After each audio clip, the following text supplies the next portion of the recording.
বাবাদের থেকে মায়েদের সংখ্যা বেশি, এই জন্য প্রথমে মায়েদের চরণে প্রণাম করি, তারপরে আমার বাবা মায়েরা যারা আছে সকলের চরণে প্রণাম।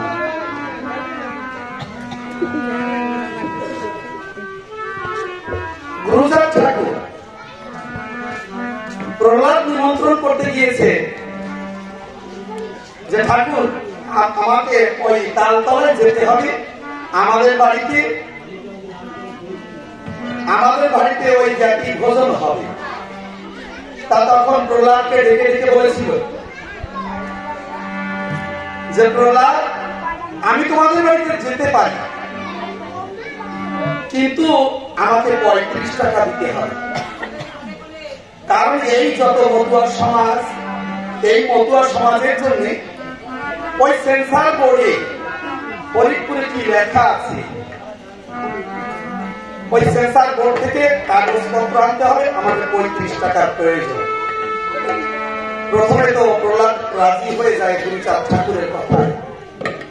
যখন ওই তালতলায় ওই ওড়াকান্দি থেকে, তোমরা যারা যুবতী মায়েরা যারা আছে তারা ওই তালতলাও চিনবে না, আর ওড়াকান্দিও চিনতে পারবে না। তাই ওড়াকান্দি ধাম থেকে যখন নৌকায় করে ওই তালতলার ঘাটে আসে, তখন বলে, প্রভু আমি কিন্তু তোমার 35 টাকা দিতে পারবো। কি প্রহ্লাদ, আমাকে বলে এনেছিস 35 টাকা দিবি, এখন মানা করছিস 35 টাকা দিবি না? তখনই আমার তত্ত্বদর্শী গুরুচাঁদ ঠাকুর দণ্ড কীর্তন আরম্ভ করল। আমার এই শিব যেমন কীর্তন করেছিলেন যখন পার্বতী দেহ রাখে, তখন বলেছে বলে তালতলার খাল, আজই তালতলা পুরো ডুবিয়ে দিয়ে যাবো। এমনি করে যখন জল ভরে যায়, ওই তালতলা গ্রামের মধ্যে যখন জল দিতে আরম্ভ করে, তখনই প্রহ্লাদ এসে আবার মিনতি করে বলেছিলেন, প্রভু আপনার ঐরূপ সম্বরণ করুন, আমি 35 টাকা দেব।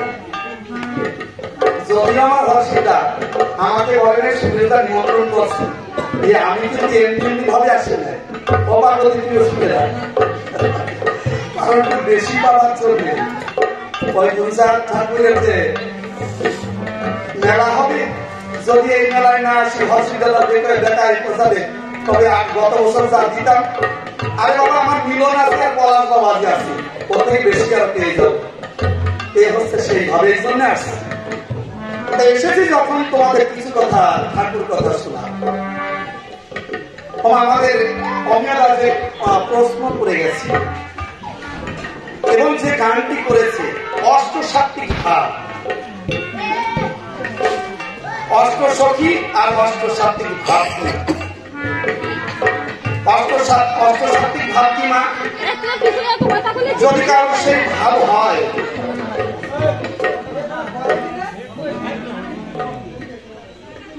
তো বলেছে অষ্টসাত্ত্বিক ভাবে যে ভাবে পরিণত হলে আমার রাজিরাজ গোবিন্দকে পাওয়া যায়, হরিপুরুষকে পাওয়া যায়, না হলে পাওয়া যায়। তাহলে অশ্বিনী গোসাই লিখেছে যে অষ্টসখীকে আর অষ্টসাত্ত্বিক ভাব কি? অষ্টসখী কারণে বলেছে মা, বলেছে শ্রী রাধা, যিনি রাগিনী শক্তি শ্রী রাধা, আর বলেছে বনিতা, বিশাখা, সুচিত্রা, রঙ্গদেবী, সুদেবী এবং তুঙ্গবিদ্যা, এমনি করে 8 জন সখী ছিল। আমার অশ্বিনী গোসাই বলছে অষ্ট সখী যারা, ওই অষ্ট সখীর ভাবে এমন ভাব হলো, ভাবের চামর হয়ে গেছে, ভাবের চামর ধুলাই যাবা তার দিচ্ছে না। তাহলে কেমন ভাব হলে ওই পাশে অমিল, ওই পাশে ছেলেকে মানা কর, ওইদিকে ফেরত দিয়ে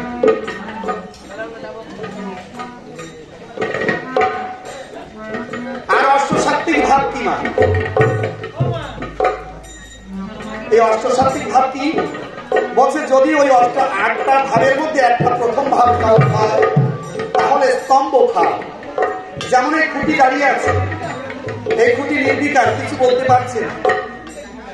তেমনি যখন মানুষের এই অষ্টসাত্ত্বিক ভাবে প্রথম ভাবে উদয় হয়, সে তখন নির্বিকার চিত্তে দাঁড়িয়ে থাকে, তার ভেতরে আর কিছু থাকে। তারপরে বলছে ওই স্তম্ভ ভাব বা ওই খুঁটির মতো ভাব। তারপরে বলছে স্বর্গে যদি সে অষ্টসাত্ত্বিক ভাবে আরেকটি ভাব হয়, দ্বিতীয় ভাব, তাহলে তার গলা ভেঙে যাবে। হরিবল হরিবল করতে করতে তার গলা ভেঙে যাবে। আর আমার অনাদিকাধিক অভিজ্ঞতার কথা বলতে বলতে তার গলা ভেঙে যাবে।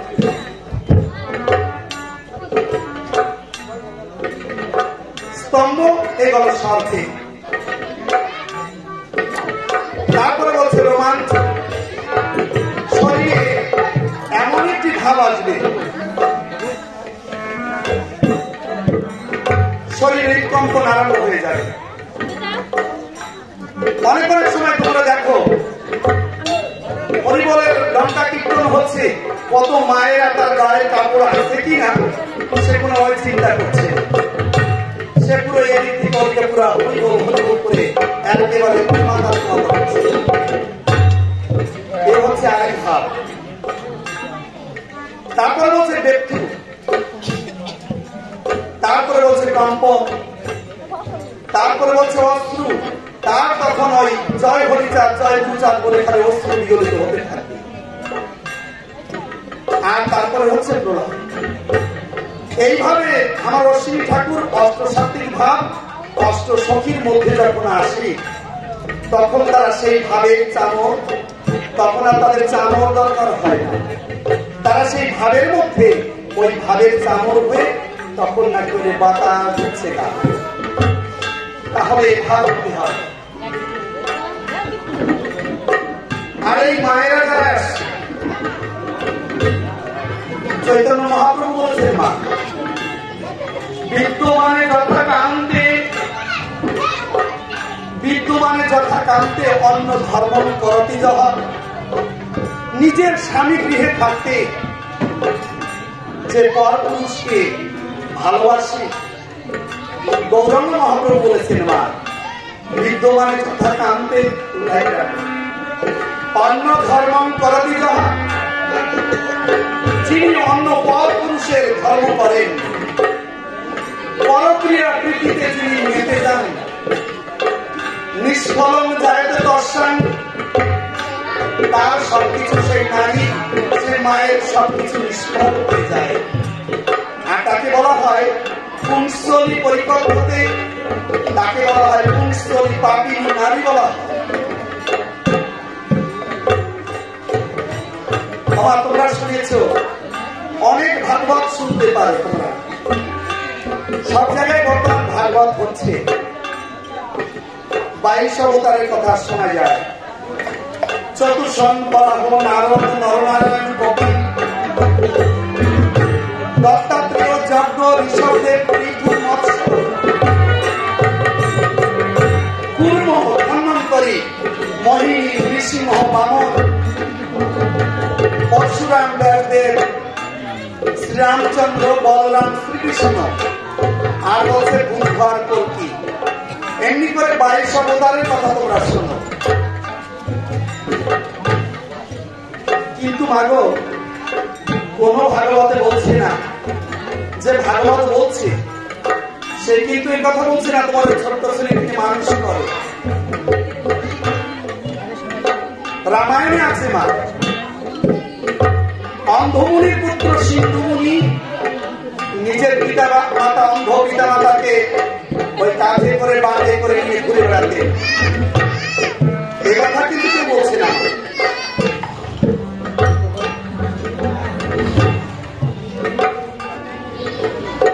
আর যখনই দ্রৌপদীকে জয় করে যখন নিয়ে যায় একছত্রা গ্রামে, তখন কুন্তী মা ছিলেন ঘরের মধ্যে। রাত্রিতে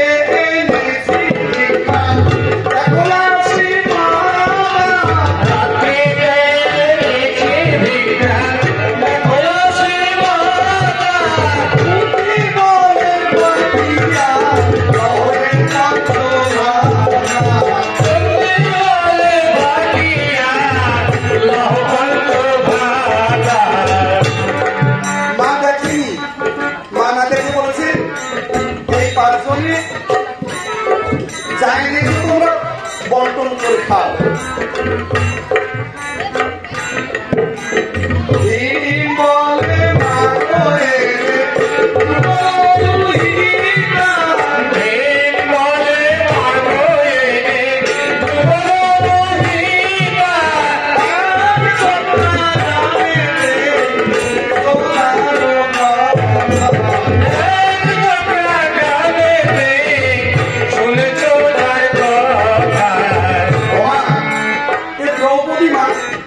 কেমন করে বন্টন করবো? তুমি দেখো নি ঘরের মধ্যে ছিলে, তুমি সঙ্গে সঙ্গে বলেছো যে যাই নিয়েছিস তোরা পাঁচজনে ভাগ করে খা। কেমন করে ভাগ করবো মা? এ কেমন কথা তুমি বলেছো? কিন্তু দ্রুপদ রাজ যে দ্রৌপদীর বাবা, সে বলেছে না, আমি একমাত্র অর্জুনের সঙ্গে বিবাহ দেব, এই পাঁচজনের সঙ্গে আমি বিবাহ দেব। রাজসভায় স্বয়ং ভগবান শ্রীকৃষ্ণ, ব্যাসদেব, নারদ সকলে এলেন। ব্যাসদেব বলেছিলেন কি মা? একমাত্র মাতৃবাক্য, এই মাতৃবাক্যর কাছে এ সারা পৃথিবীর কোন শাস্ত্র, কোন পুরাণ নেই। মাতৃবাক্য শিরোধার্য। মা বলেছে পাঁচজনে ভাগ করে খাবে, আমি তোমাদের সমাধান দিচ্ছি। ব্যাসদেব বললেন, স্বয়ং ভগবান শ্রীকৃষ্ণ ছিলেন, স্বয়ং বলরাম ছিলেন, এই পাঁচজনের সঙ্গে বিবাহ হবে। মায়ের কথা রাখতে গিয়ে ব্যাসদেব এমনি কথা বলছিলেন, তাই পাঁচজনের সঙ্গে বিবাহ হল। যেসব ছোট ছেলে মেয়েদের নিয়ে তোমরা এখানে এসেছো, চাণক্য পণ্ডিতের কথা তোমরা শুনেছ। আমি পালন করার উপরে বলছি, আমি অন্যদিকে যাচ্ছি। ছোট্ট বাচ্চা যখন 1 বছর 2 বছরের বাচ্চাটি কিছু একটা অন্যায় করে বসে এমন মারো তোমরা, মনে হচ্ছে 20 বছরের বাচ্চা। ও তখন থেকে মায়ের প্রতি একটা ভয় হয়ে যায়। এই মা আমাকে এমনি করে মারল। কিন্তু চাণক্য পণ্ডিত কি বলেছেন? লালয়েতে পঞ্চবর্ষাণি 10 বর্ষাণি তারয়ে প্রাপ্তে তু 16 বর্ষে বধ সদাচরে। বলছে 5 বছর পর্যন্ত ওই বাচ্চাকে লালন পালন করে, সে যত অন্যায় করবে বেশি কিছু বলবে না। আর বলছে 5 বছর যখন হয়ে যাবে, 10 বছরের মধ্যে ওই বাচ্চাকে শাসন করো। আর বলছে প্রাপ্তে তু 16 বর্ষে, যখন ওই বাচ্চাটির বয়স 16 বছর হয়ে যাবে, মৈত্রী ভাবাপন্ন, বন্ধু ভাবাপন্ন ব্যবহার করো। 20 বছর 30 বছর হয়ে যাচ্ছে, কোনো ভয় পাচ্ছে তার মা, ওই ছোট্ট ছেলেটিকে কিছু যদি বলি তাহলে তেড়ে আসে কিনা। বৃদ্ধ মায়েরা যারা আছে তারা কিন্তু বর্তমান ভাবছে, ওই বৌমা যদি কিছু বলি, ভোরবেলায় এই বাড়িতে পুরো হর্ষিতা পুরো পাকা করে দিচ্ছে, সান্ত্বনা বা শান্তি মায়ের মনে আর পুরো ছড়া দেওয়ার কোনো জায়গায় থাকি না।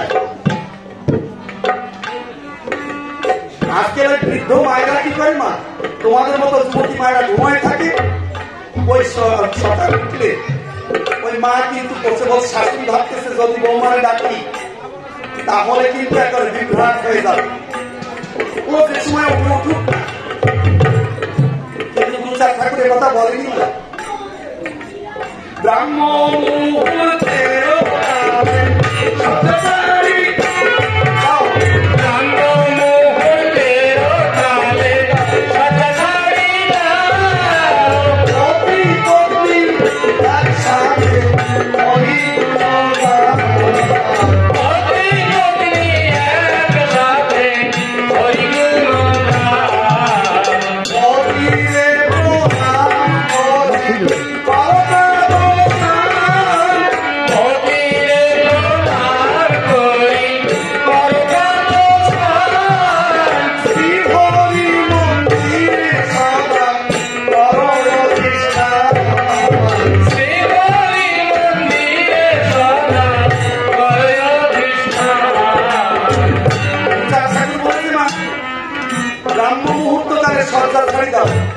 পার্বতী মারে জানি সবাই কয়টার সময় উঠছো মা? 6টা। কেউ যদি আপনাদের ভেতরে কেউ বৃন্দাবনে যেয়ে থাকে একটু হাত উঁচু করেন, কে বৃন্দাবনে গেছে? তোমাদের ভিতরে কে বৃন্দাবনে গেছে? আচ্ছা উড়ার কান্দি গেছে কি একটু বলুন দেখি। বৃন্দাবনে ভালো করে শোনো, বৃন্দাবনে যখন 3টে হয়ে যায় মা, ওই যত যত সাধু বৈষ্ণব গোসাইগণ আছে 3টার পরে পরে তারা উঠে যায়। ওই যমুনায় কেশিঘাট ইত্যাদি ইত্যাদি ঘাটে গিয়ে 3:30 4টের মধ্যে তাদের স্নান সবকিছু সেরে তারা চলে আসে। আমার ব্রাহ্ম মুহূর্ত কাল কোন সময় সেটা তোমার জানতে হবে। ওই যে নামযজ্ঞ শোনো না মা, অষ্টপ্রহর, ওই অষ্টপ্রহরের শেষ প্রহর হচ্ছে ব্রাহ্ম মুহূর্ত কাল। 3টা থেকে 4টে, 4টে থেকে 5টা, 5টা থেকে 6টা, 6টার সময় নাম ধরে না মা। বলছে ব্রাহ্ম মুহূর্ত কালে, ব্রাহ্ম মুহূর্ত শেষ হয়ে গেলে ওঠো, এই কথা বলে নাই গুরুচাঁদ ঠাকুর। আর বলছে ভাগবতে কি বলে মা, 3টা থেকে 4টের মধ্যে স্নান করলে এ হয় দেব স্নান। আর এই 3টা থেকে 4টের মধ্যে যদি কেউ সন্তান ধারণ করে সে সন্তান হয় যোগ্য সন্তান হয় না।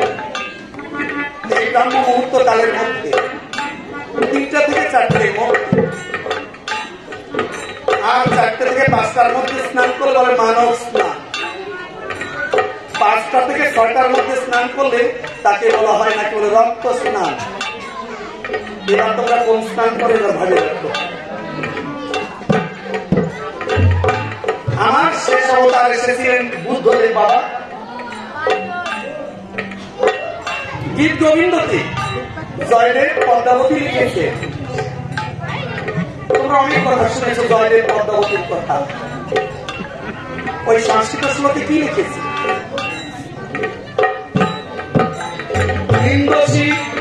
নিন্দসী কাব্য বিদের স্মৃতি জাতম সদয় হৃদয় দর্শিত পশুঘাতম কেশব প্রীত বুদ্ধ সত্য জয় হে অনাদিরাজ গোবিন্দ, তুমি শেষ সময় বুদ্ধ হতে জন্মগ্রহণ করেছিলে। তুমি এই স্মৃতি শাস্ত্রের নিন্দা করেছিলে। তুমি বলেছিলে এই পশু বলি বিরোধ তুমি করেছিলে। তুমি বলেছিলে অহিংসা নীতি, তুমি বলেছিলে অহিংসা নীতি। আর এই পশু বলি দেখে তোমার হৃদয় বিগলিত হয়ে গিয়েছিল। তাই তুমি হে কেশব, তুমি ওই বুদ্ধ জন্মগ্রহণ করেছিল। হে জগদীশ্বর, তোমার জয় গান করে। এখান থেকে হরিচাঁদ ঠাকুরের ভাব, বুদ্ধ মনে যদি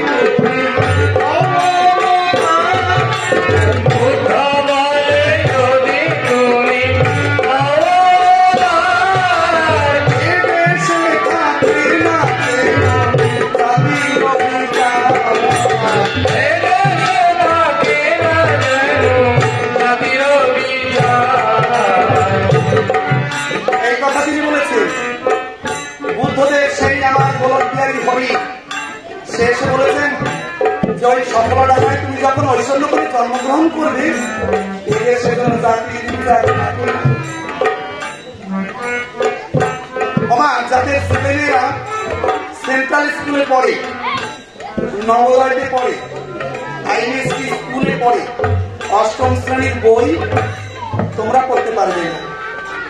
ওই অষ্টম শ্রেণীর বইতে আমাদের অতীত থার্ড পার্ট ওতে লেখা আছে।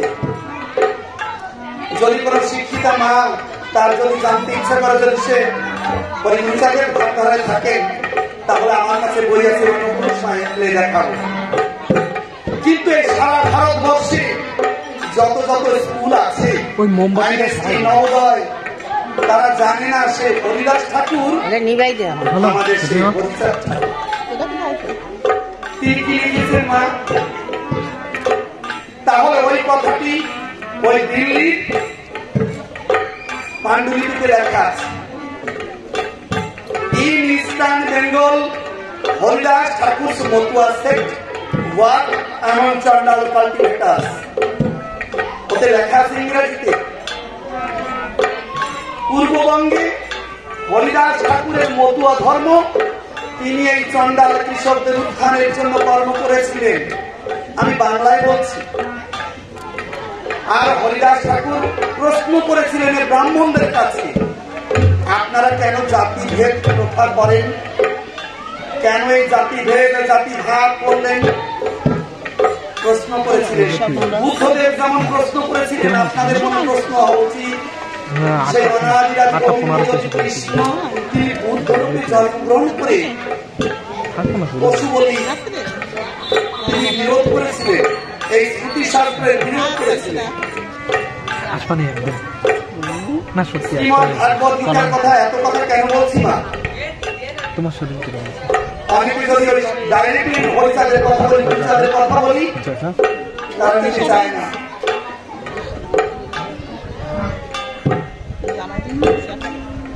তিনি কি বলেছে? বলেছেন আমি বাংলায় বলি, আমি হচ্ছে সেই কথিত ব্রহ্মণ, আমি সমস্ত জীবের হৃদয়ে আছি অর্জুন, আমি সমস্ত এই জীবের হৃদয়ে আছি। আর আমি প্রাণ অপান যুক্ত হয়ে আমার ভক্তগণ যা ভক্ষণ করে আমি তা পরিপাক করিয়ে থাকি। তাহলে চিন্তা করে দেখেন, আপনারা যে রান্না করছেন সেই রান্না করে অর্ধ সিদ্ধ হচ্ছে, আধা সিদ্ধ হচ্ছে, কিন্তু যখন আমরা খেয়ে ফেলছি সেই খেয়ে ফেলার মধ্যে এই 2-3 ঘন্টার ভিতরে পরিপাক করাচ্ছে কে? পেটের মধ্যে তো আগুন নেই, পেটের মধ্যে আগুন নেই। কারণ যদি বিজ্ঞানসম্মত কথা বলতে হয়, তাহলে তুমি খাবার সঙ্গে সেখানে তোমার দেহে হরিচাঁদ ঠাকুর বসে আছে, অনাবিরালী গোবিন্দ বসে আছে। এই জন্যে তিনি বসে বসে পরিপাক করিয়ে দিচ্ছে, এটা মনে রাখতে হবে। আর যে শ্রীমদ ভাগবত নিয়ে আমরা কথা বলি মা, 8টি মাত্র সারমর্ম, 2-3 দিন হয়েছে, পুরো রাত্র 12টা-1টা হয়ে যায়, যেতে যেতে বিভিন্ন জায়গায় ঘুরে বেড়াই।